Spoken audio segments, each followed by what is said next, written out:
Welcome back, everybody, to the Tradewaiters podcast, the comic book club where we read a different trade paperback every single week.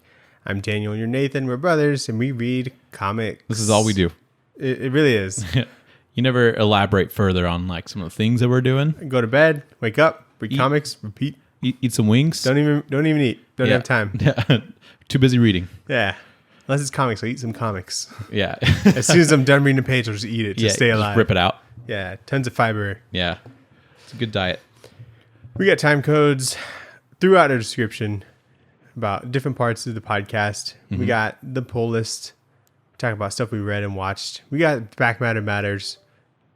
If you know, you know. Yeah. We got the book, but what do we start with? We start with the news.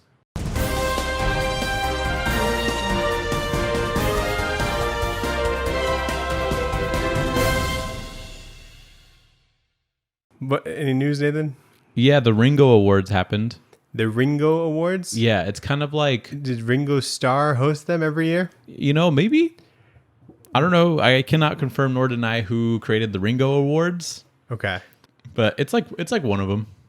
I would say Sure. like of the like top three, it's like Eisner's and then probably like Ringo is next. Okay. But Not All Robots won for Best Humor Comic. We read that book. We sure did. Yeah. So I was like, that's pretty cool. Good for them. Yeah. Also, you know, Webtoons, Yeah. they're always doing a thing. Sure are. They're doing a thing that really got me interested, and they're doing Valorant comics. Oh, wow. Yeah. Finally. Wait, didn't we know that? No, I think they were teasing it. With Valiant coverage or something, right? They had like banners that were like made by like Jim Lee. Yeah. That you could equip to your profile in the game, and I was like, this is pretty cool. And then they released a new map that had a comic shop in it, and I was like, this is also pretty cool. And now I guess they're dipping their toes in a little bit. Who's writing, Nathan? Don't really know. I think it's gonna, I don't know. So like the announcement was that they were hosting like an art contest for like a Valorant comics, and they would announce the winner and stuff after a while. But that was from a while ago, and I guess like the winner was going to create like a gun buddy, which is like a little charm thing that hangs off of your gun like in the game. Like I guess they would get to design one, which is pretty cool. But I don't really know like what the comic is going to be about, so I'll be interested to see what that's like. But pretty cool. Yeah, definitely. I figured it would happen at some point. So pretty good. Nathan, we got a television series coming out at some point. Television? Oh. Yeah. That's what they should name it. Yeah, Television. They just might. Yeah. It's about white vision? It's about white vision. Okay. Unless he gets a paint job or something, is back to normal vision. What if he just gets like Iron Man colors? That'd be something. Yeah. So there's that. I guess it was either going to be in a movie or it'd be a show, and we got the show. So yeah, I was wondering what they were going to do with that, because they didn't really mention it at all in Multiverse of Madness. Right. And she'd think she would. She'd be like, this is a weird thing that happened. Yeah, guess what? But cool. I mean, I'm down for that. Nathan, kind of comics news. Okay. The television show The Witcher is almost out on its third season and was renewed for a fourth season, but it will not include Henry Cavill as Geralt. As Geralt. I was going to say Geralt. Thank you for saving me. I knew you were. I'm here for you. I got your back. I watched the first episode. You think I'd know. Yeah. And he's been replaced with Liam Hemsworth. What a downgrade. Yeah. As far as like daddy class, that's like a couple levels. Yeah. He's like a papa. not a daddy. If that. Yeah. Yeah, I agree. I told Sophia about the news because I figured I should be the one to break it to her. Right. And she was very pissed. But apparently he is cast in House of the Dragon. Henry Cavill. That's got to be a rumor. Did you see some official thing about that? Yeah, I did. Where? Twitter. Just where now? I get all my news. Dude, and it's always true. Is he? Look it up. What is he going to be? I don't know. I don't watch the show. Oh my God. I'm not a fucking nerd. That's a great show. Yeah, I know. It's a casting rumor. Oh, is it? What I did hate hearing about the Witcher news, though, is that literally every reply and every thing I saw was like, oh, it's because he's busy doing Superman. No, he's not. Yeah. There's nothing planned. If he's a cameo, it takes 5 minins. Yeah. Which Like, he already did. I hated that people were just like, and like, I don't know. Unless they like he's in, but he had time He's to do not. other movies like Enola Holmes too. That's or what I'm whatever. saying. Yeah. Yeah. And I can't imagine he's going to be in like 3 things in the next year or Yeah. so. That's what I'm saying. Like And so 3 I was Superman like, you're things. so dumb because there's nothing on the books. Maybe I kind of more like the theory that the showrunners are getting too far away from like the books, and so he didn't like that, and so he I bounces. think, yeah, that's what other people are saying. And I think that's a better take. Mm-hmm. But Daniel, Marvel announces its 2023 free comic book day titles. What, in May? Yeah. Okay. It's Avengers and X-Men, and then Spider-Man and Venom, and then those are like the main ones. Oh, Marvel Voices. Huh. And then the rest of them are like kids ones. Like Spidey and his amazing friends and whatever. But Jonathan Hickman's going to do the Avengers / X-Men one, which is pretty interesting. Is that a new book he's going to Oh, wait, be no. on? It's going to improve. It's going to include a preview of Jonathan Hickman and Valerio Schitti's upcoming mystery project. Schiti. How do you say that? Skitty? Sheety? Shitty? Yeah, so it's going to have his shitty artist on there. So it's just like a issue for Free Comic Book Day. It's not like It's a a free- free version of another issue that's come out already. No. Okay. Is he going to be doing an ongoing thing or just the Free Comic Book Day thing? It's an upcoming mystery project, so it'll have a preview of that, whatever that means. Interesting. Because I thought he was out, but I guess he's back. Nathan, speaking of comics, this December we're getting a Gargoyles comic. Like the Disney show? Yeah. Hell yeah. Yeah. That show, I remember watching it. It was good. I hardly remember. I just remember them flying. I'm like, wow. I'm like, dang, that's so cool. Yeah. I don't know anything about it. Just that thing I said. That's all I know. Notorious B.I.G. is going to be on a variant cover for Deadpool, Oh, okay. which looks interesting. Oh, it's the new one that's coming up. Huh. So yeah, there he is. Yeah. Isn't I don't know if he's going to be in the book. Isn't it like Alyssa Wong writing that? Alyssa Wong, yeah. Oh, very interesting. I wonder if that plays in. I think maybe. Who We'll knows? see. Nathan, you know the Bone Orchard mythos? Yeah. We got some covers and like announcements for the next installment of the series. We have Tenement we coming already- in spring 2023, and then Starseed coming at the end of 2023. Whoa. Yeah. Dang, they're really like planning far out Yeah. for these because I felt like we knew pretty far out to begin with. Mm-hmm. Have you read any of it? Just the Free Comic Day one. Oh, okay. Yeah. So, I read the like mini trade that they came out with. That was pretty good. was it a mini trade?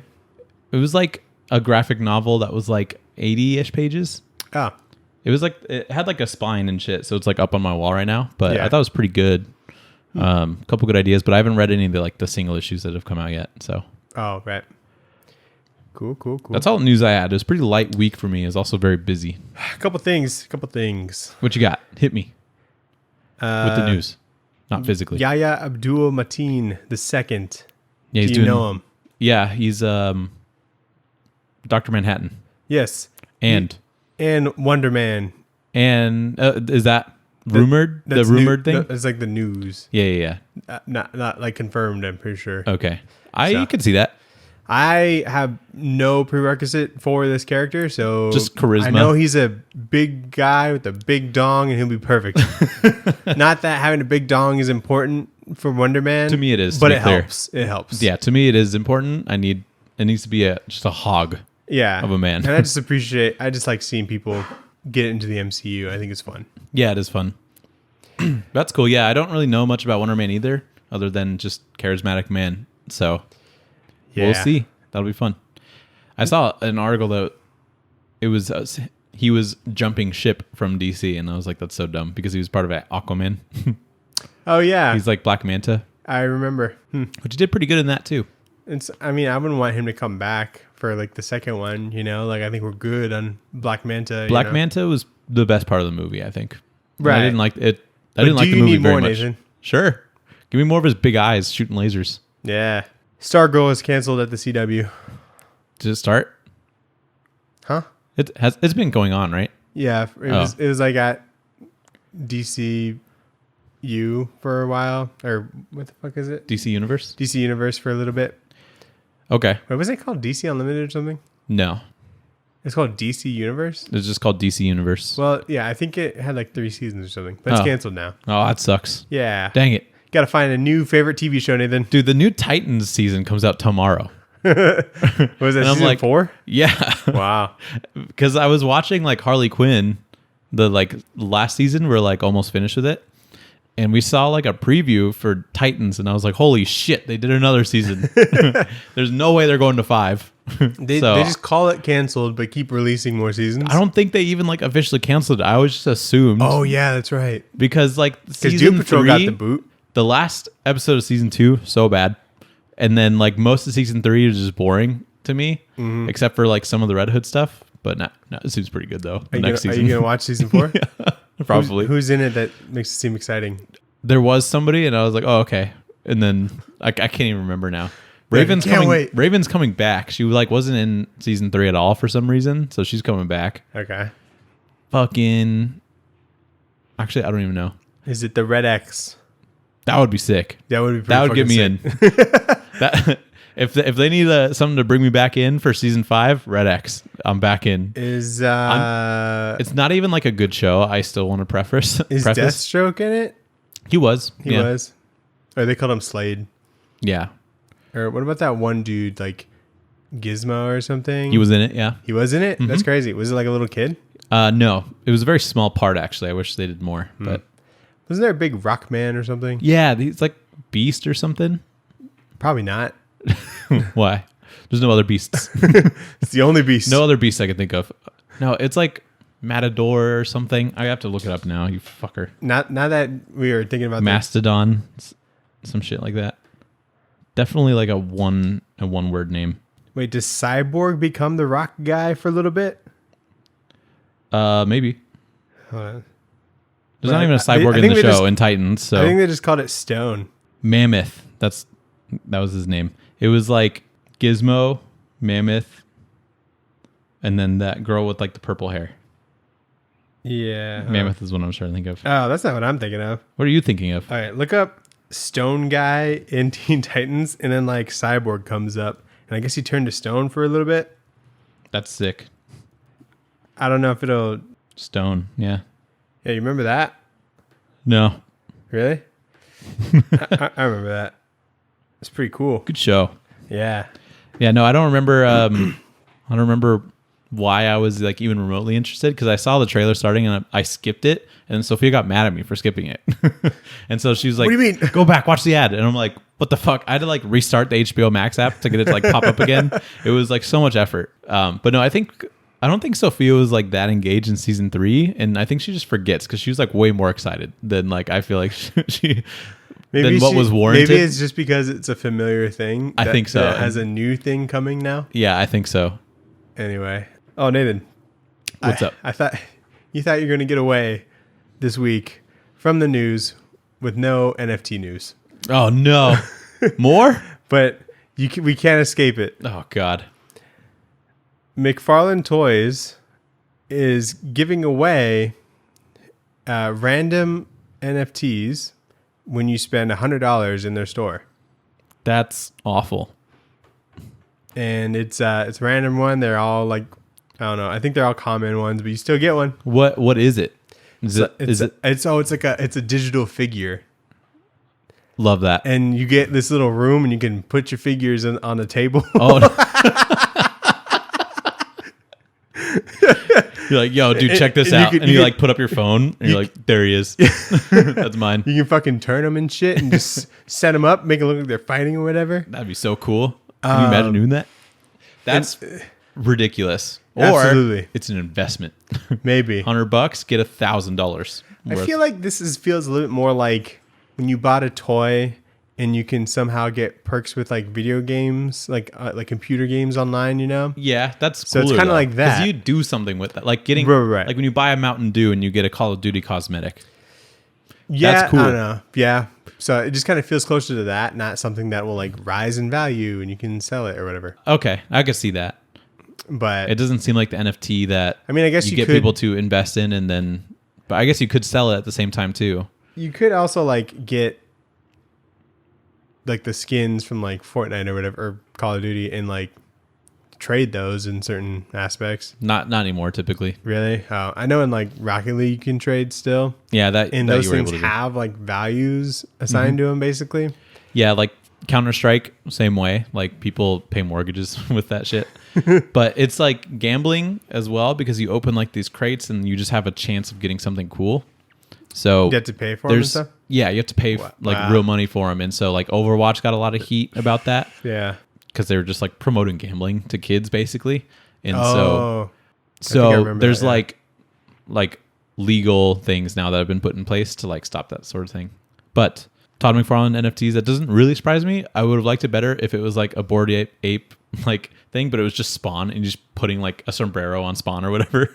That would at least be kind of funny. Senior Spawn. But I feel like what he's doing here is that he has these CAD files already because he makes these toys. Yeah. Which starts presumably with, digitally in a CAD file. So he's probably just like, let's just throw these on, I guess. Yeah. I guess it's not as malicious as most NFT projects, but. Yeah, because like if you just happen to, I guess it's kind of an incentive to buy from the store directly. Yeah. But they're also in Walmart and shit. So it's like, I don't know if it matters that much. Mm-hmm. But. Do you see he started like a McFarlane Comics Twitter so that he could split up his toy stuff and his comic stuff? That's cool. Yeah, I was like, okay, nice. Yeah, rather than just like following like him. Yeah, because I don't care about him or what he does. Maybe when the Spawn movie comes out and it breaks every movie record, maybe I'll care about him. but I only care about his comics. Yeah. And last bit of news. You know, one of our favorite books this year, Sergeant Rock versus the Army of the Dead. Yeah.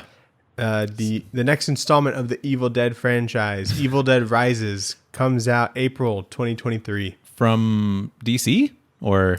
No, sorry, movie. It's like a movie. Oh. And rather those demons coming at you in like a cabin or something, it's going to be in an LA apartment. Love that. Yeah, I'm like, finally something I can relate to. Yeah. You know? We were waiting for this. Yeah. The fans are asking. I don't know if Sam Raimi's directing it. I don't know if he's directed them in a while.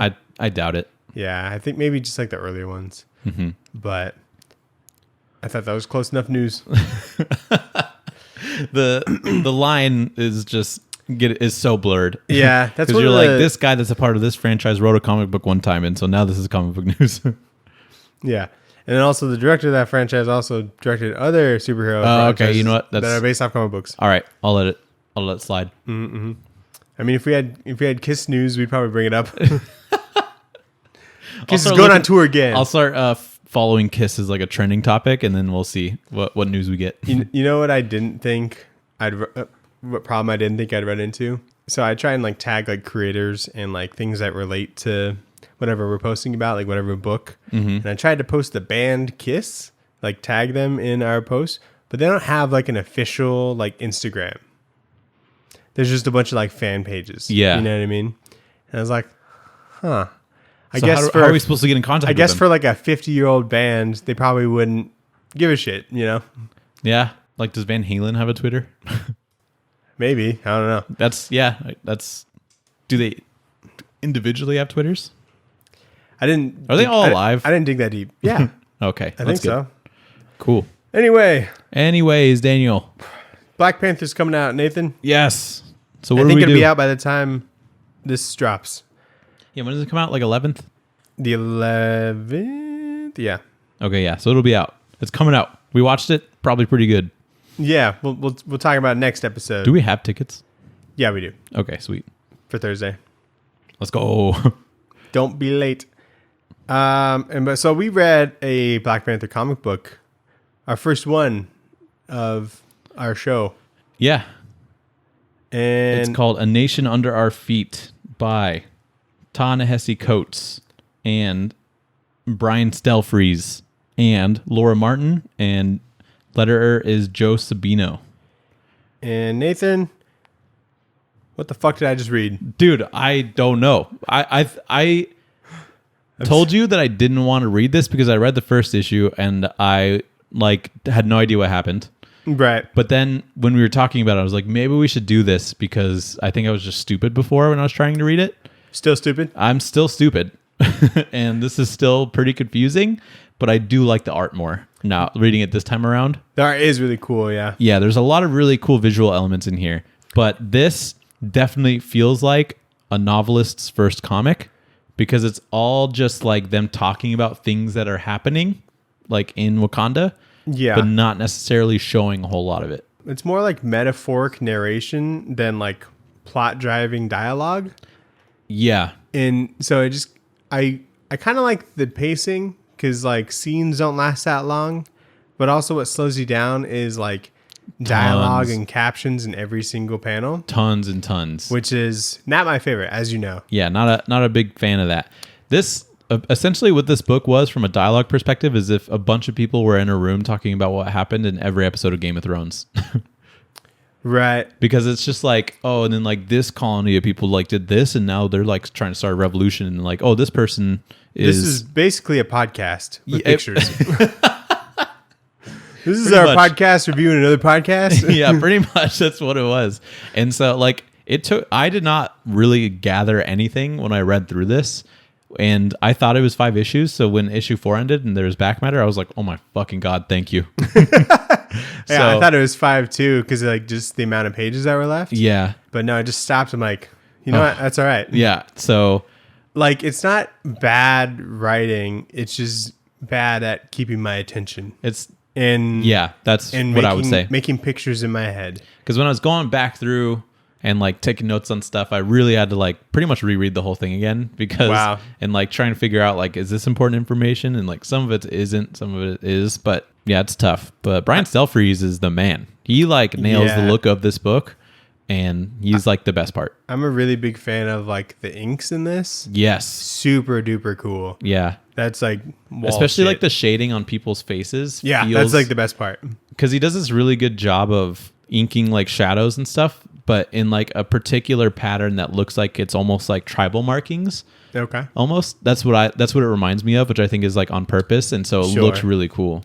What I think this book could have benefited from is having all 4 of these issues just condensed into one, like all the stuff that happens, like the big stuff. Okay. Just put into one issue and it would be like a killer #1.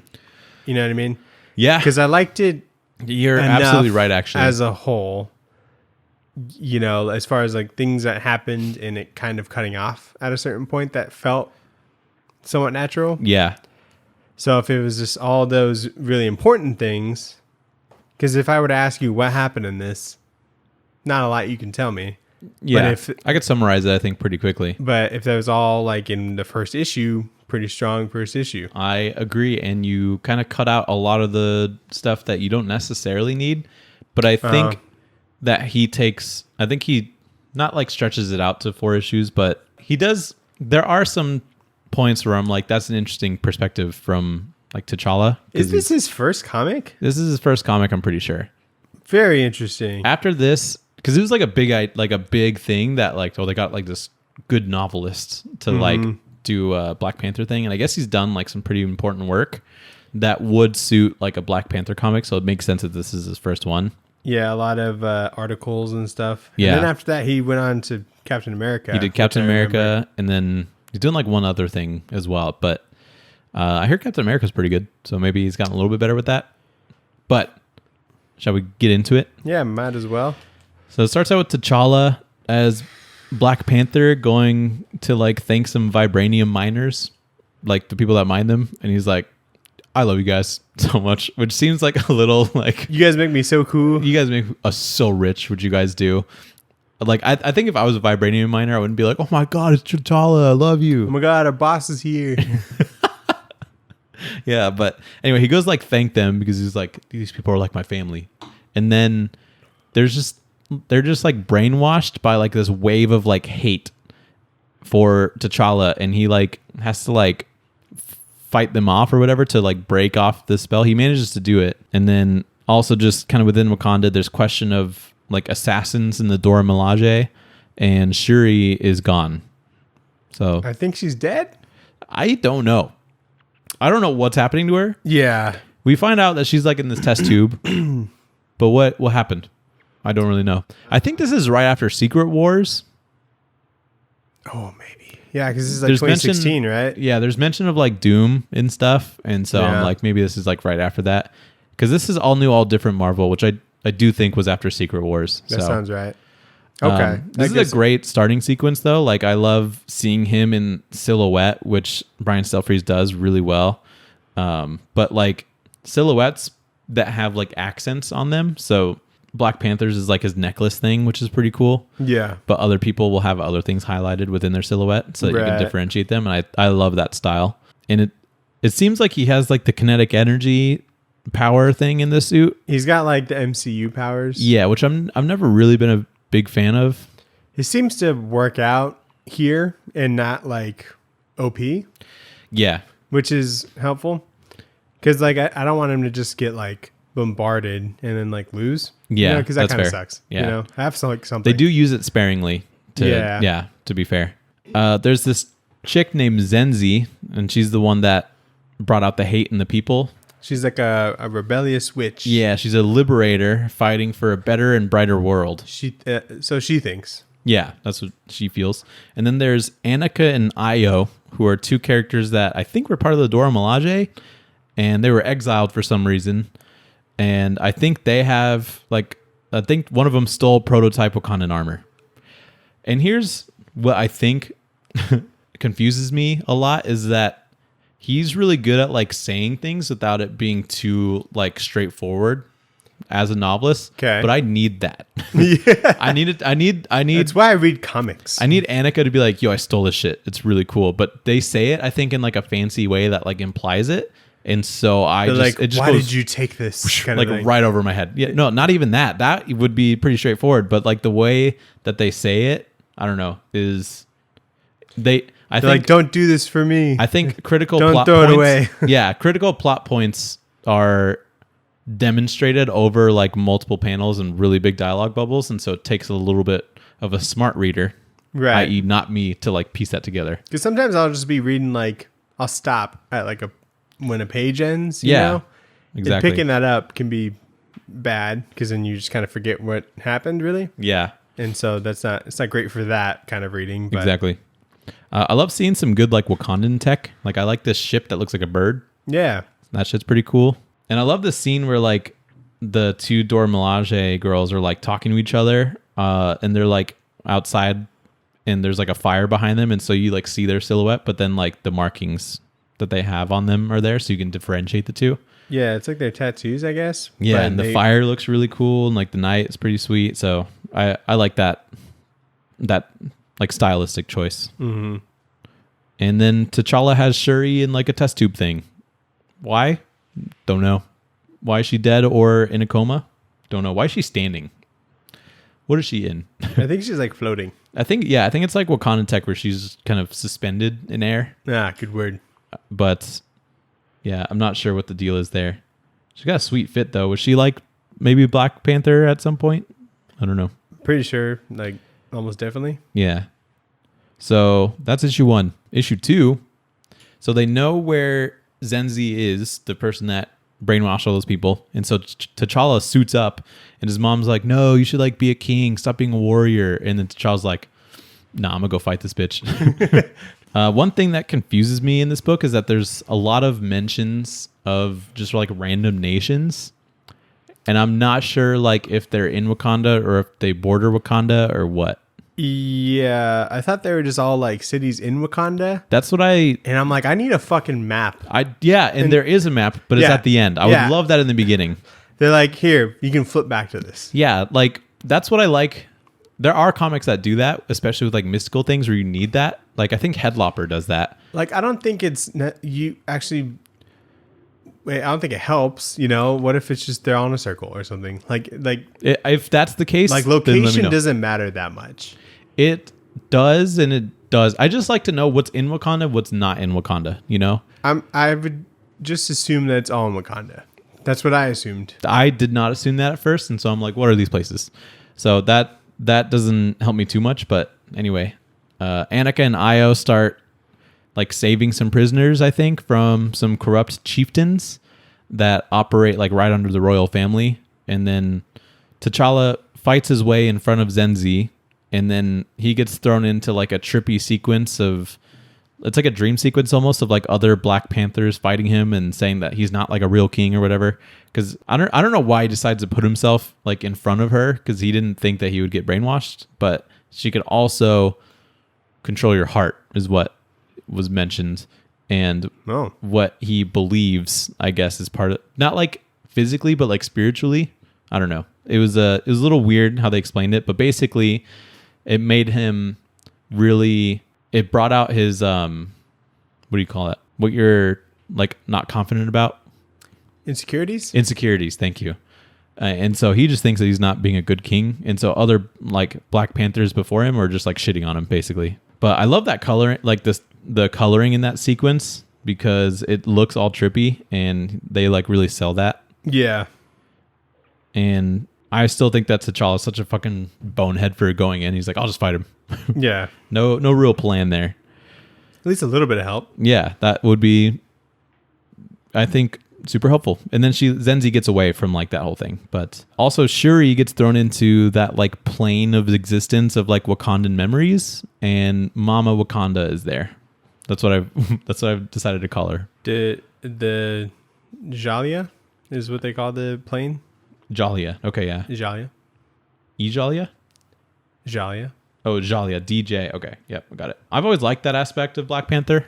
Yeah. It's not like a heaven, but it's like everybody can like hang out in like this place if you've been a Black Panther. Mm-hmm. And I think that's kind of interesting. Yeah, it's like exclusive heaven, more exclusive than heaven. Yeah, royal heaven. Right. Which now that I say it that way, not that cool. And so that's issue 2. In the third issue, we get some background on Tetu, who's like this dude. He's like a shaman that works with Zenzi, and they're both trying to like liberate Wakanda. So he's like this, he has like this spiritual connection to like nature.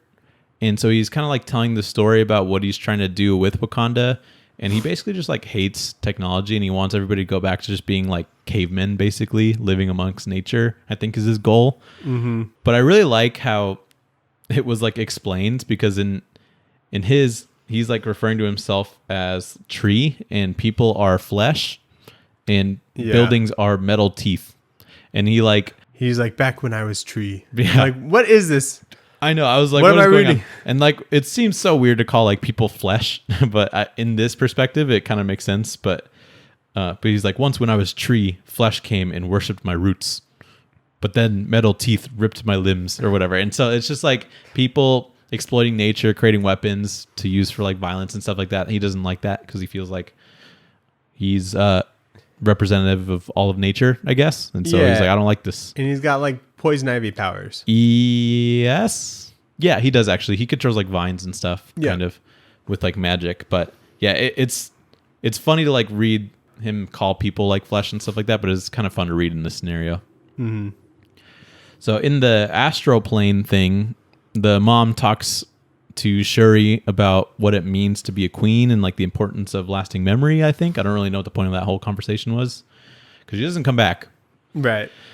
Meanwhile, T'Challa fights Tetu and Zenzi again. Not much with a plan, but he brings people called the White Dogs, or the War Dogs. And he gets shut down by Tetu, who's like, we're coming for you, but don't worry, because I'm not going to do it right now for some reason. So like there's this whole big like altercation. He takes out Zenzi. I think that's why he didn't do anything, because he was trying to get her away. That could be the case. But he seems to like have him and like all the War Dogs in a pretty good spot, because he's got them like pinned down. So I don't really know why you wouldn't just do it now. Yeah, I don't know. But because we got another issue, Nathan. Yeah, we got one more issue. And the Dora Milaje people are like doing stuff. That's basically all that they're doing. But dude, they're I like the designs for these War Dogs though. It's just kind of like white Black Panthers with no ears and goggles. I like the red goggles. That's a design element that contrasts enough to where I'm like, that's cool. Uh-huh. And then we get Man-Ape, Nathan. We do get some Man-Ape. Is that like this big gorilla dude? Yeah. Okay. Because hence the ape. Is he in a mech suit? Yeah, sometimes he's in that. Oh, okay. You're a big man-ape guy? You're a big man-ape man? Low-key love M'Baku. But I do too, yeah. So, like... He's, like, dead in this story, so that's he's dead a minus. in this, and so his son is Mandla or something like that. And he's got this, like, big mech suit thing.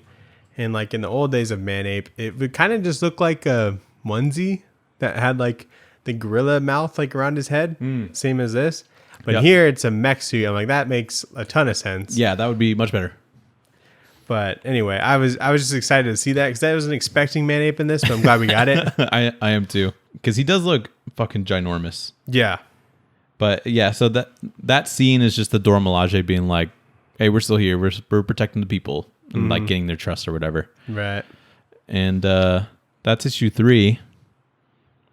And then issue 4, T'Challa's in a meeting where he finds out like Tetu's teacher or someone that taught him. He's like a philosopher dude. I thought it was his dad. I don't think it's his dad, but it could be. He calls him Baba. Baba? Baba. Oh, okay. Maybe his dad. Like how T'Challa called T'Chaka in Black Panther. Oh, so okay. I just assume that means dad. I will assume that also means dad.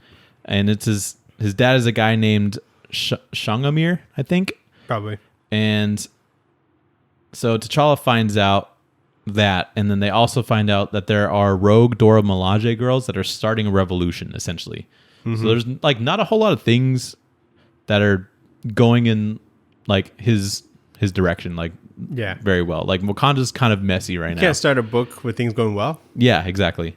But like it's just over here, the Dora Milaje starting a revolution. There's like these people that are like tree huggers that are starting a revolution, and so it's just like a bunch of like they're called the tribesmen. Yeah, a bunch of different things happening. Yep. Mama Wakanda goes to see this Shangamir dude, and I think they used to date. I think they just were classmates. She talks about how he made her feel like a woman and she needed to be a queen or something like that. And so I'm like, okay, they were fucking. You could do that as a friend. I suppose so. But I heard that and I'm like, the okay. Positive affirmation, Nathan. Because that's why I figured she went, because she's like, oh, I used to date him. Let me go talk to him so you don't have to T'Challa or whatever. So I don't know. See, that's another thing. Like, I don't know what the relationship is. And I feel like if you're smart and you can pick up things like that while you read, then maybe you'd be very clear on the relationship. But I'm not. I just know that they know each other in some form or fashion.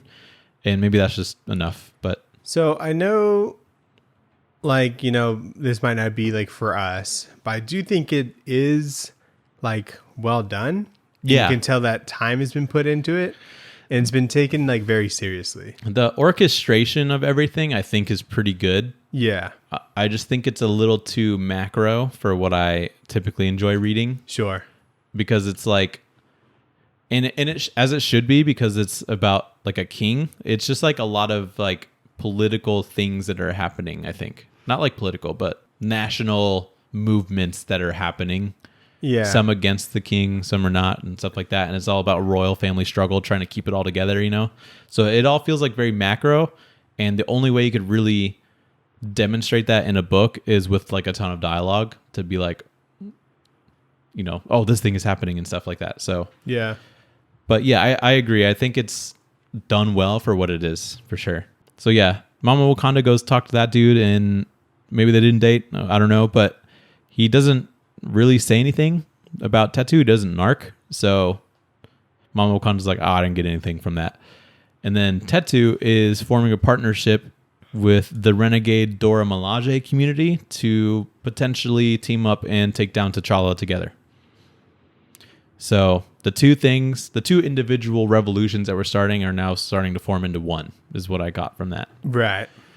And one thing I did like is that there's this really nice conversation that T'Challa has with his mom about how kings should like inspire, and how he's mainly just viewed his people as like a burden because he has to do all these things for him almost. Yeah. And so I thought that was kind of an interesting perspective, because he's been more of like a warrior, it feels like, when he is being a king, when he should be more like inspirational. Right. So. And they talk about all that stuff on like this really sketchy like balcony. Yeah, there's like not a whole lot of structural support there, it seems. I'm sure there's more than we know. It's probably vibranium, so it's fine, but it looks like a big diving board. I just kept thinking about like, what if it broke? You know what I mean? What if a gust of wind knocks you off even? Yeah, it's probably super windy up there. Yeah. We're all up high. But it looks like he's about to fucking like Olympic dive down into the streets because it's so big. I feel like the salad they're eating would just fly away. Have you seen that video of the dude eating like chicken nuggets on the railing out in the plane? He's like, no, when the chicken nuggets fly off. That's one of my favorite videos on the internet. No, but that's what that reminds me of. I remember when that came out. I'm like, that's such a terrible thing to happen. But it's so funny, dude. Because he just got him. And I don't know why he didn't think of that. No. He seems like he was safe, but they were not. He's like, oh, the nuggets will weigh it down. but the nuggets did not. It was like Chick-fil-A or something too. I think everyone would have thought the same thing. I would have. Like, oh, it's fine. I'm like, oh, this is a 10-piece. There's no way this shit's going anywhere. Oh, man. And it flies off. And then just the fact that he was recording at the same time. It's so perfect. Is like, why? It's such a gem, that video. It sure is. So simple. Yeah. It really is just peak internet. So yeah, this building's pretty funky. I don't know who like was designing this and was like, what if we had this big ass fucking platform? We could put a wooden table up there. Yeah. But anyway, so the way that ends is that we see Tetu partnering with Ezekiel Stain. And I don't know who that is, but I think it might be like the son or something of Obadiah Stain. Probably safe to assume. Yeah, because I don't know many Stains. Yeah. And he seems pretty good with technology. So I'm just going to go with that. And he basically helps set off a bomb in a big crowd of people. Where T'Challa and his mom also were. Yeah, they were there. Trying to get, familiar with the people, I guess. After this whole inspiration talk, he's like, let's just go down there right now. Let's go inspire the people. Yeah. In this one crowd. And then there's bombs that like fire off. He's able to turn on his Wakanda suit and shield his mom a little bit from the Force, but she's still pretty injured. Yeah. But she's not dead. And then T'Challa's like, all right, I guess we're going to fight back. And that's the trade, Daniel. This is an act of war, stuff like that. Yeah. So that's pretty much the trade. I do, now that you've pointed it out, I do think that this would be just a really solid first issue. Yeah. And just be like, oh yeah, over like the last 6 months, like this has happened, a big bomb. Mm-hmm. Now let's go fight. It's kind of deal. So right. So this definitely sets up what I think would probably be a stronger second trade. But yeah, I'm sure once you get into the meat of it, it is like pretty well regarded. Mm-hmm. But wasn't my favorite. I can't say I'd be super interested in reading like other Black Panther series, just because I haven't really like heard of any that are like good ones. Like I'm not super big on Christopher Priest, just based off of like the Deathstroke stuff that I read, but he's kind of like the definitive kind of run on Black Panther. Yeah. And also like kind of like the time that he was writing, it just might not be like my I think favorite. I've read some of it. Yeah. Okay. And I thought it was pretty solid. I think Black Panther stands like it, but for just like a, because he did a Black Panther during Marvel Nights, which is okay, an interesting time for Marvel as well. But yeah, I think that there is parts of like Black Panther that I think I'd be really interested in seeing, but I think from like a novelist, it makes it a little bit tough for me to read. And again, not to say that this is like bad, just like the style of it wasn't for me, but I do think that there would be an audience for this kind of thing. right? So should we get into Back Matter Matters? Yes, sir. Back matter matters. So we get a map, which would have been cool. Yeah. Because I have no idea where Niganda is or Azania or where a lot of these buildings are. So that would have been at least kind of cool. Yeah. I also just like love a good map. Yeah, maps are fun. Like the fact, I don't know, it's fun to like see what like shapes and stuff people come up with and like rivers and like where people would be settled in there. And also like just the simple like images of maps are like kind of interesting. Yeah. And so you ever see that like trend where like girlfriends would just give like their boyfriends like maps and then they just like fucking like look at them like crazy, like they look really deep into like all the details and stuff. And I guess it's just like a like almost a stereotype that dudes just like maps. That's like, so funny, but I've never heard that before. Because like, what if like Sophia, without you knowing, just gave you a map? You kind of look at it, figure out where it is. If there's a map of like Arizona, maybe try and find familiar things. You know what I mean? I would probably be interested if it was like a fictional map. Okay, probably. yeah. Not like, I'm not a big like geography guy, so if she gives me a map of like Norway, I'd be like, who cares? But if she gives me like a Breath of the Wild Zelda map, I'd be like, well, this is pretty cool. Yeah. Like, oh, that's where that guy was or whatever. And so I would probably look at it for a while. It wasn't that popular of a trend, but I did see it quite a bit. It is pretty funny though. But anyway, we get a behind the scenes with Brian Stelfreeze, who I guess helped a lot and almost basically co-wrote a lot of this series. And so we get like a Q&A, which is pretty uncommon, I feel like, in back matter. So I like that aspect. It's also sprinkled with like some concept images and stuff too, which is always cool. Definitely. We get some pencils. Love that. So the beginning designs of like Annika and Io and Tattoo, stuff like that. He does do really good with all of these character designs because they feel like that. It's called like Afrofuturism, like this idea. And he really nails that design aspect, like for sure. Yeah, definitely. And what was cool is like these didn't seem like just like characters that they just had to make up in order, because it's a new book, you know what I mean? It felt like something that could almost like it could be like something that's been around for a little while that we're just learning about now, you know? It doesn't feel like something forced in order to be new. Yeah. It looks like it's kind of been established almost. Yeah, I don't feel like these are characters where like, we need a guy to start a revolution. Like the Golden Goblin or something like that. That's something that was definitely forced. That's so forced. But anyway. Some process and development we see from panel to page. And it's funny because the second page was supposed to be one panel, and Brian's like, I'm going to make it 3 panels because it's too much for one panel. So you can kind of see a little bit of that like collaboration that I like to see, because sometimes artists will just add panels to make it better. And I think that's sick, and that's how it should be. Yeah. Because I think comics is a really good medium where it's not just one creative vision, but it's also not like too many creative visions, like a movie. Oh, yeah. Where like any person can have any amount of impact on the film. So if you see something that you like, you can't just point that to like a person or like a group of people.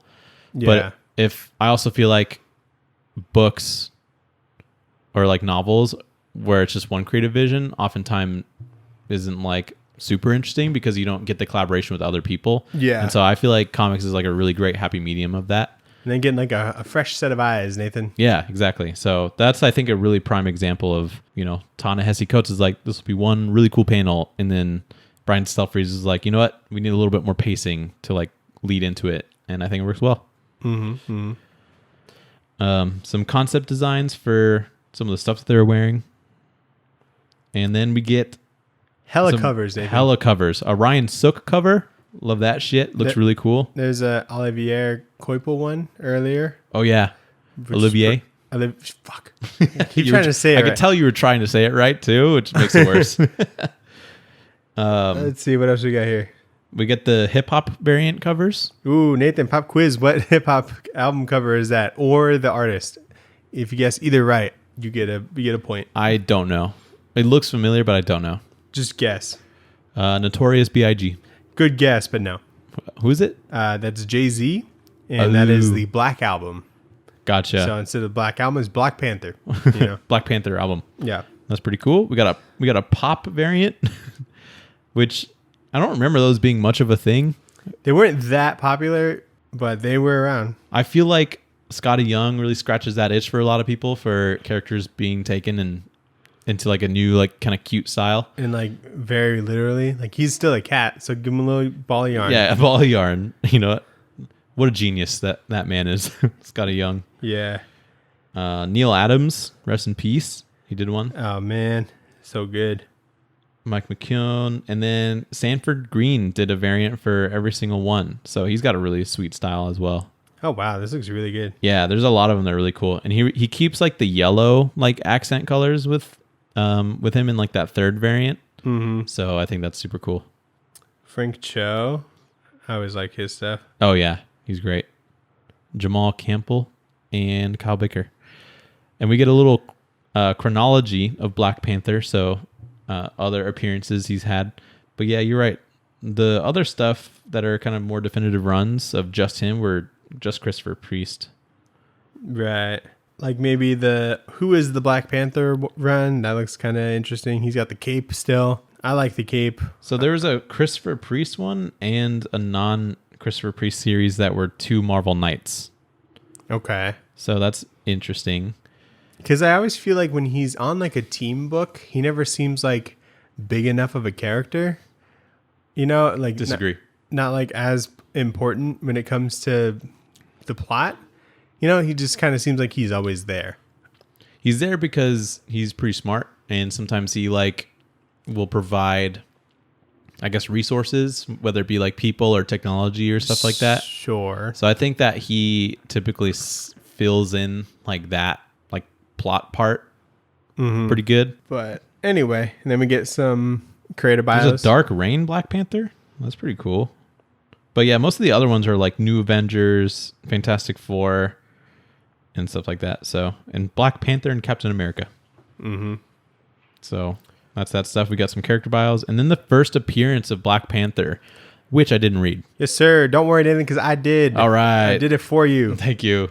Oh shit! You knew I wouldn't read it, didn't you? But anyway, this is Black Panther's first appearance in Fantastic Four 52. This is published in 1966, so keep that in mind. So, Fantastic Four, they get this mysterious ship thing. Pause. In a really old Fantastic Four cartoon, they play this out like bar for bar, apparently. Like they have like a Black Panther episode where he comes in. Oh, cool. And it's like the exact same thing. He gets a ship, and then they're like, oh, cool, ship, let's go visit this guy. He invited us. Yeah. It's all that. So, okay. I saw like a YouTube sort of breakdown of it because I thought it was interesting. But anyway. Yeah, they invited him for like a hunt, right? And they get there. They invited, and it turns so T'Challa invites them. Oh, okay, cool. To come visit and to join him for a hunt. But turns out they're the ones who are hunted, Nathan. Hell yeah! And so he starts fighting the Fantastic Four and kind of whoops them. A few little things. The Thing gets motion sickness because they're in that ship thing and it's very swift. You know, I thought that was funny. That is cool. He's kind of a grounded kind of character. So. And then Mr. Fantastic, he's like, let's get him some Dramamine and keep going. I was like, hold on. You are just a thing. This has been around that long? Yeah, Dramamine's not like a new thing. I thought maybe the last like 20 years, but anyway. Yeah. And when they accept the invite, there's like a Wakandan there, like a representative. And he like goes to this little device on the floor and puts on this like headset thing and sends a signal all the way on the other side of the world to the Black Panther to tell him that he's accepted his invite. I'm like, that's just a phone. Yeah. and what crazy technology. And Reed Richards is like, what? You're saying he's in the other side of the world? He can just hear you? Oh my. That's crazy. It's just so funny to me. They just like build up this thing to do just a mediocre task. Yeah. They had phones back then, I assume, too, right? I think it was just you can only call people like in your town or whatever. Yeah.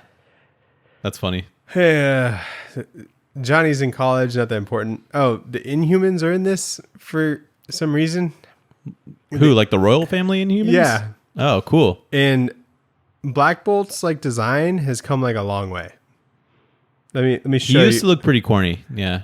Look at that mask. Oh shit, I've never seen that. Isn't that kind of wild? It looks kind of metal, doesn't it? I actually wanted to go back to that.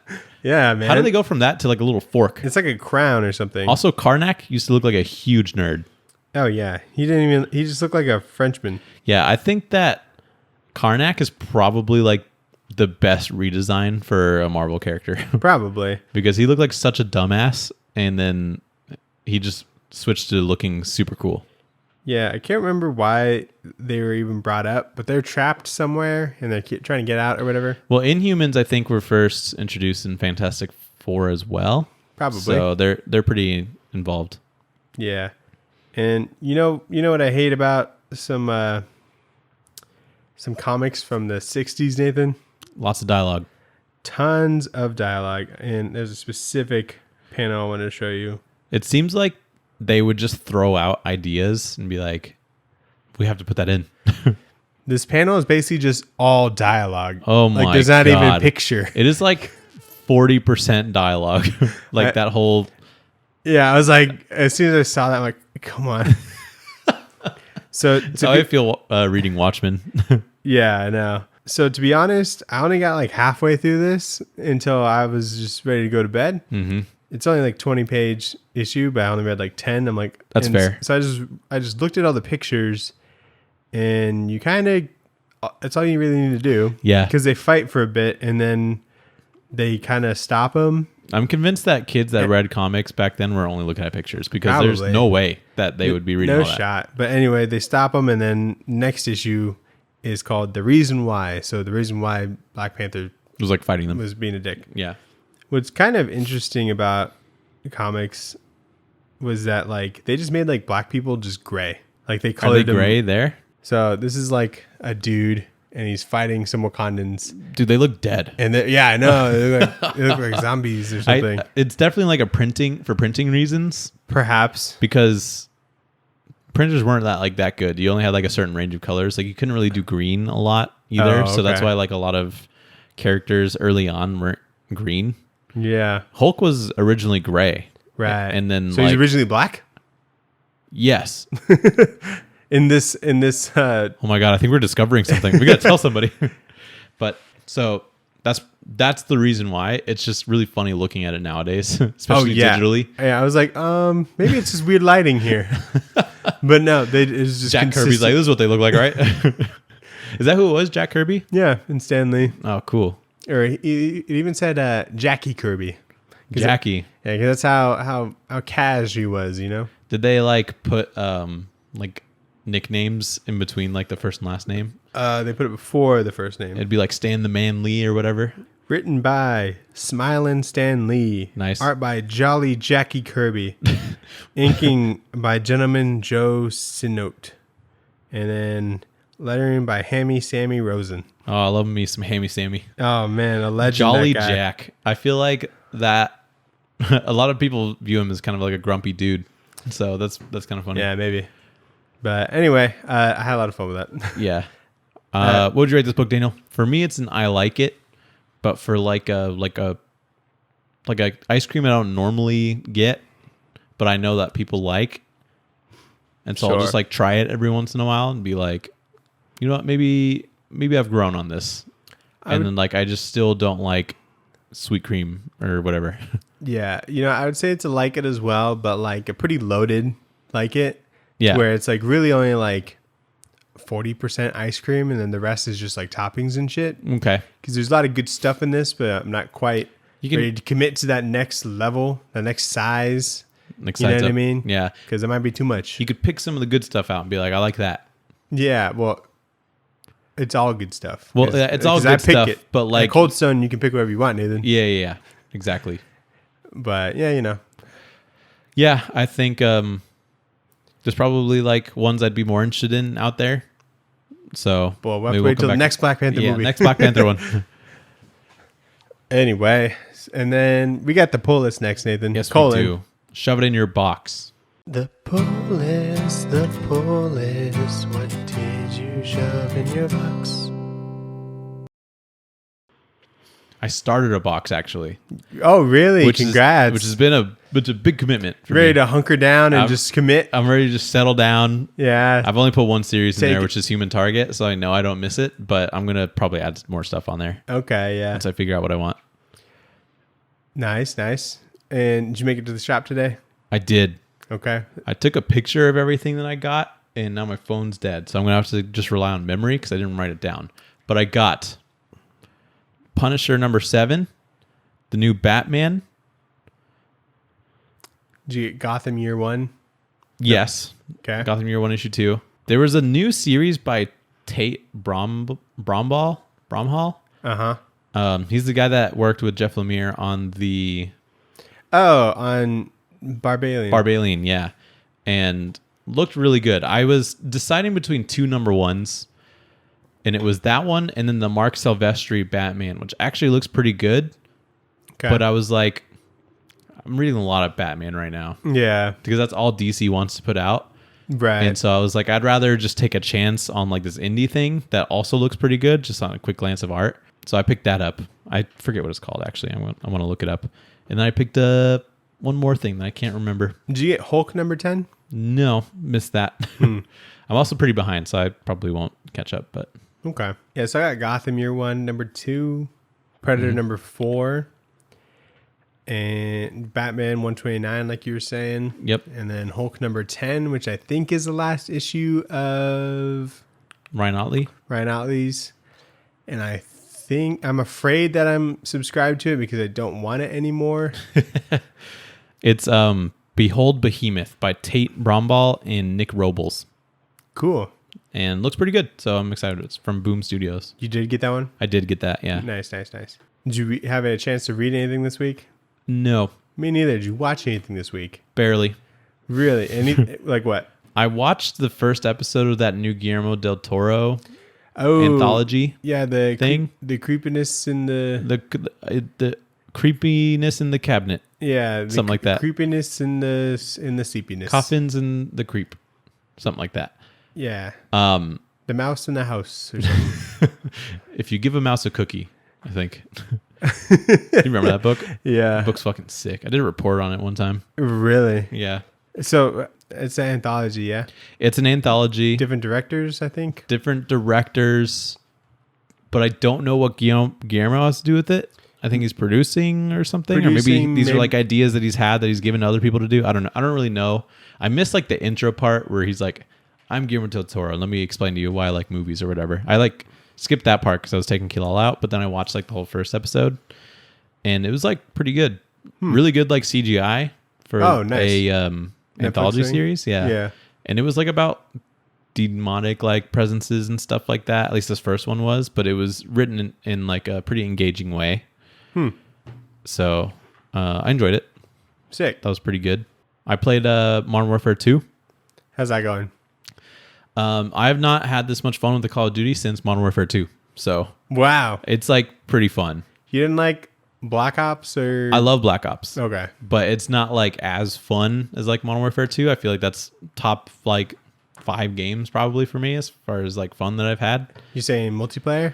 Multiplayer is great. I haven't played any campaign. It's supposedly really good. But yeah, just like something about this multiplayer is more fun than like the other ones. And I'm not sure even what it is. But they have a couple new like game modes on there that I think are pretty fresh and fun. They have a game mode where it's 5v5 and one team's trying to rescue like a prisoner. So you have to like go to a spot on the map, pick up this person, which means that you only have like your secondary gun, and bring them back to your spawn to like save them.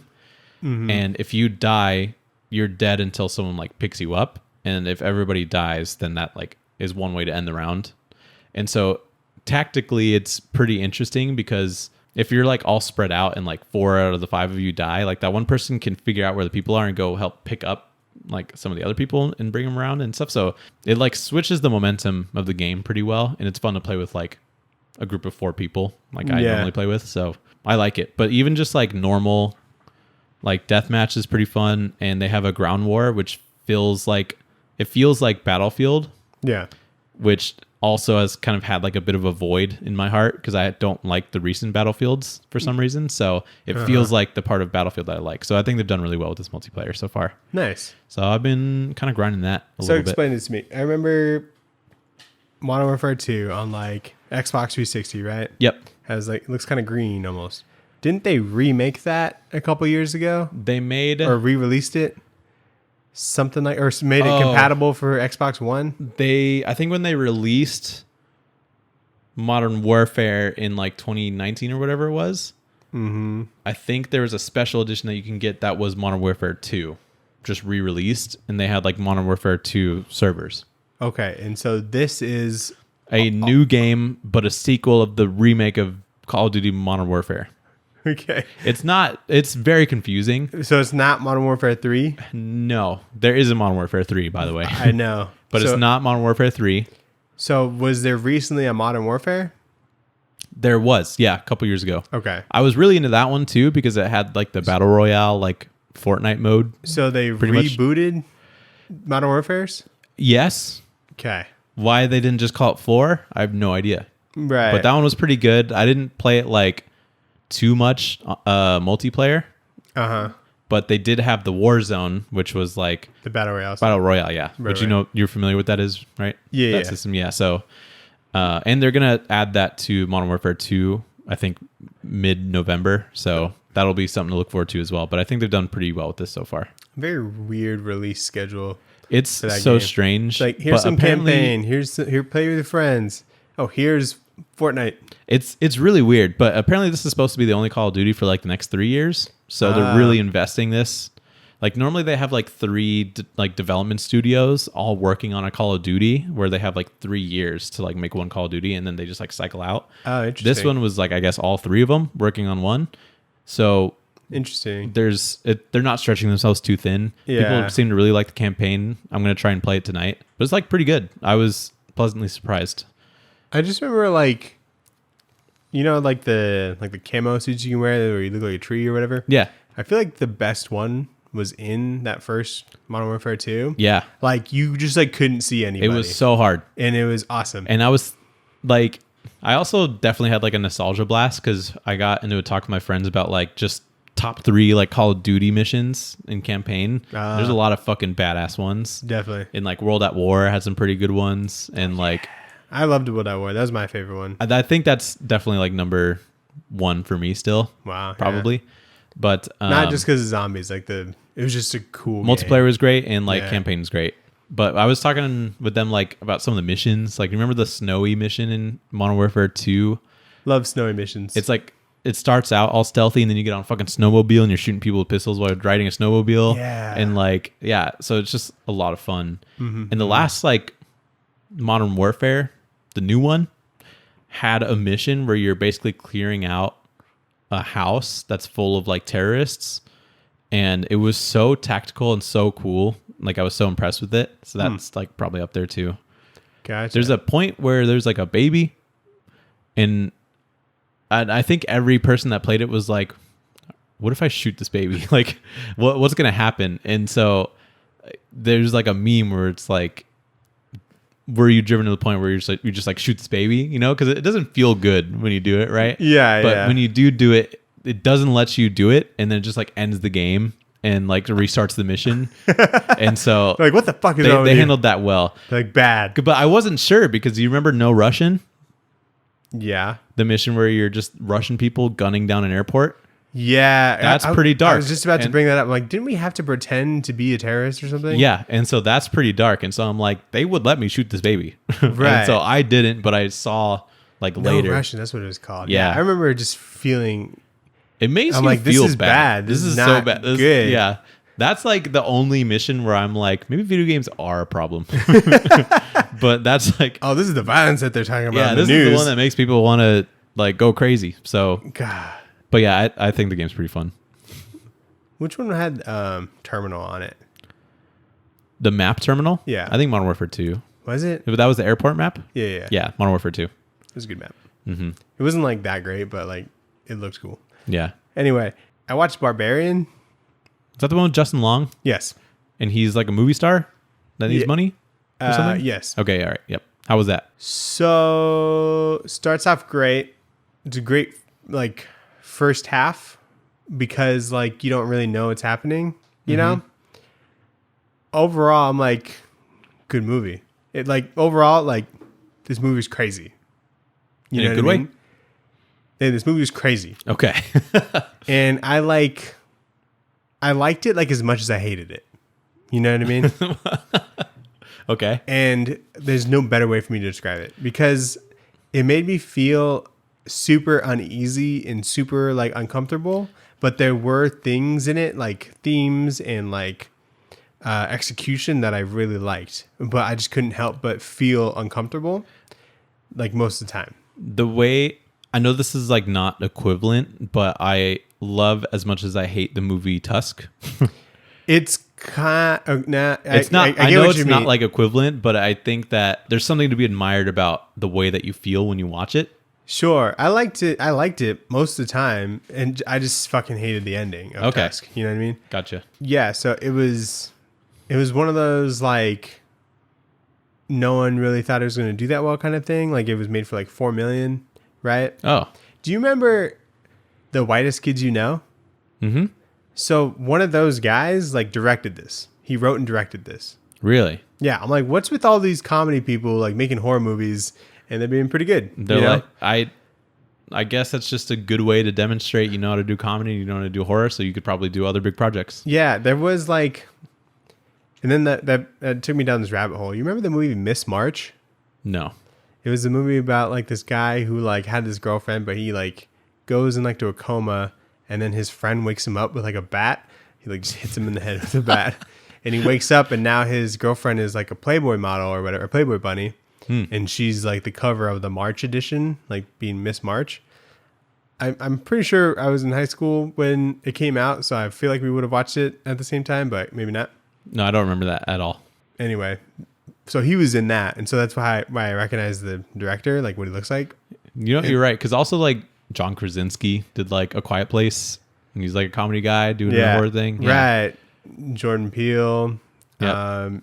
Danny DeVito like wrote like one of the new. I think he wrote all the new Halloween movies. Or no, Danny DeVito. Sorry, Danny McBride. Okay, yeah. Danny McBride. You wrote said all the Danny new... DeVito, and I immediately thought Danny McBride because I was also thinking of that as an example. Okay, yeah. I didn't watch the next two because I heard they weren't that great, but I remember liking the first one. You know. Yeah. But I don't know. I like this theme, and so. I had very low expectations because Serena like really, really didn't like the monster in it or whatever. Mm-hmm. And so I did have low expectations, but I just heard nothing but like good things about it. And I like get like both sides, you know? Okay. You have to kind of get past how uncomfortable it makes you in order to enjoy it, you know? But if you can't get past that, you probably just wouldn't like the movie. You know? Gotcha. So it's a certified fresh on Rotten Tomatoes. So it's not like... Cool. Serena's got some hot takes. Oh, dude, you know what I did watch actually? What? I watched the new DC animated movie. That's the Green Lantern one. Oh. Beware My Power. Yeah. Yeah, I watched that. How was that? It was pretty good. Oh, good. And it included some aspects in there that I just did not expect. And I was pleasantly surprised. I think there's like a DC animated universe continuity. Mm-hmm. And so that's like part of this. It and like so it's started kind of with like Justice League War, and then it ended recently with like Justice League Dark, I think. Really? All of them were like... Was there like a reboot or a crisis that happened in Justice League Dark? So like reset it? I don't know. They just decided to end it there, I think. Oh, okay. But it was like the same voice actors, the same like designs like throughout all these movies. Yeah, dude. The designs in this movie felt like it was like Ryan Otley. Oh, cool. Art. And so I was just like, this guy looks like a Ryan Otley would like draw him in like a comic book. So I was like, that's kind of cool. The voice actor for Jon Stewart was Hawkman in Black Adam. Oh. But I was like, this guy sounds so familiar. And then I was like, oh, I just watched him in Black Adam. Aldous Hodge. Yeah. Aldous Hodge. That's cool. But there were like parts of this movie that like I didn't expect. So it felt kind of fresh too. Like what? Remember when we were reading Naomi and they were talking about a Thanagarian and Iranian war? Yeah. It's like centered around that war. Huh. And it's like that war is going on. And so you see like Adam Strange. That's his name, right? Like Strange Adventures guy, right? Adam Strange. Yeah. It's like him and Hawkwoman are also in it. And then like Oliver Queen's there. Like the whole time just in space shooting arrows at people. And I was like, this is like a weird like amalgamation of characters. I had no idea we were going to be in like a Green Lantern this movie. Guy to go do the space war. It's so funny because the Justice League is like an existing entity.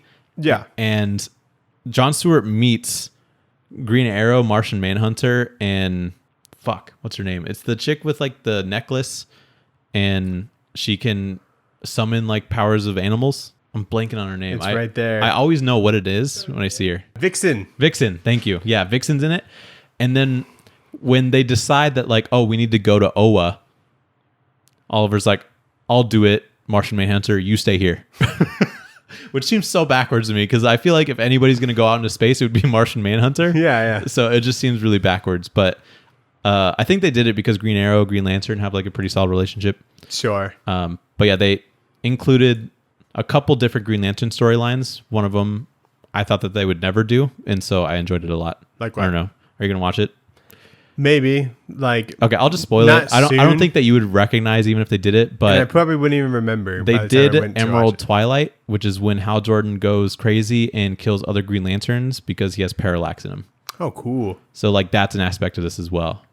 So I was like, okay, this is pretty cool. For sure. I didn't like the parallax design. But I liked all the things that were happening in it. Sure. So yeah, I enjoyed it. I thought overall like 7.5 out of 10. Wow. Even as a Green Lantern fan. Yeah, I would say so. I just think that the thing that deterred me from it the most was like I didn't really care about the Thanagarian and Ranian War. So there was like a lot focused on that. Gotcha. And you're supposed to know like the big like people that I guess are involved in that, which is a Thanagarian and Iranian, and I just don't care about them. But what they did with it is pretty fun. So gotcha. Did you ever watch Injustice? No, I haven't yet. You should. It's like I'll watch probably that one next. Because like since we just read that trade, I don't know if you've ever got that far past it. Yeah. You did? Okay. I got to like year 3, I want to say. Okay, because I was watching that and I'm like around like halfway or like 3/4 of the way, I'm like, what the fuck is happening? Because I was so confused. When in the movie did Green Arrow die? They didn't get to that. They didn't get to that? No. So they didn't get to the end of year 1? The end of year 1 was like Superman kills a hero because he's like too stressed or whatever. And they're in the Fortress of Solitude. I think they did actually, but it was at the end. But I can't remember it that well. Okay. I'll have to watch it then. Because I feel like we read that a long time ago. It wasn't that. It was less than a year ago, I want to say. You want to bet? No. So it I has have to be no like, concept of time. It had to be like episode 80 or like sooner. All right, 87. So just about a year. Just about a year. Wow. Okay. Well, anyway. Did you watch Andor at all? Or no, I'm way behind on that. But I guess the season finale is about to come out. No. No? It's already out? Episode 9 like came out today, and there's 12 episodes. Oh, shit. Okay. A few things that are not spoilers. You know that dude that I didn't like, but you kind of liked, that was a part of like, who's that mercenary or whatever? Who had the face, who just wouldn't let up and then ended up getting more people killed. Yeah, the like main antagonist. Yeah, he's not really the main antagonist anymore. Oh, but okay. like, he's like in his house with like his mom or whatever because he got fired. And there's just like Star Wars news. He's like watching the news. And for some reason that concept like completely jarred me. I'm like, what? That's so funny to me. Just the fact that there's any kind of anything to watch. You know what I mean? Yeah. Because normally when you go to someone's house, the TV isn't anywhere. It's just people sitting there. I don't know what they do. They like read books. Yeah. Or shoot the rats. What are they called? I don't know. Muskrats? Muskrats or something? Yeah. Yeah, that is funny to just think of just normal people in Star Wars doing normal, mundane shit. Yeah. Actually, you know what? These are a lot of spoilers. But there's like a couple cool characters that you may or may not recognize. Just tell me. No. Okay. Watch it. I will catch up by the last episode. Okay. I'll you commit got to like that. 3 weeks. You're good. Yeah. But there was like some parts where I just saw like a person. I'm like, cool. You know what I mean? Sweet. Anyway, that's it. Is that the show, Nathan? I think it's the show, Daniel. All right. So what are we reading next week? What are we gonna read next week? Next episode will come out on the 18th, which is the week before Thanksgiving. Should we do the Thanksgiving episode before Thanksgiving or the Guardians episode when Guardians comes out on Black Friday? Thanksgiving, week before Thanksgiving, and then Guardians episode when that comes out, I think. Okay. Because that comes out the 25th, right? Which is Thanksgiving? Which is Black Friday. Black Friday? Okay. So you're saying Fantastic Four next? Yeah. Okay. Because, yeah, Thanksgiving is before when that comes out. Yep. All right. So we're reading FF. By Jonathan Hickman? That's the one? By John Hickman. Yes. It's just Fantastic Four, but they felt the need to... We're reading It's like the Future Foundation, I guess. It's when they have their white suits. Yeah, it's when they start the Future Foundation, but I don't think Spider-Man's part of it yet. Right. So that's the big family book we're reading. Yeah. We've never read a Fantastic Four book, right? No. Is this our first John Hickman book? Yeah, I think so. Okay. Yeah, I normally am scared of him. John Hickman, and then is it Steve Epting? Steve Epting, yeah. Yeah, so a bit of him, which is cool. Yeah, he's great. And He's a AAA artist. So yeah, that's what we'll do next week.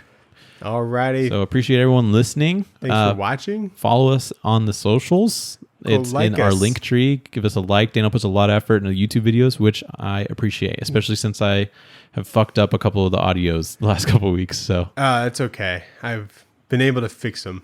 okay, appreciate that. And it's actually turned out all right. So, But yeah, do that. And later. all right, bye.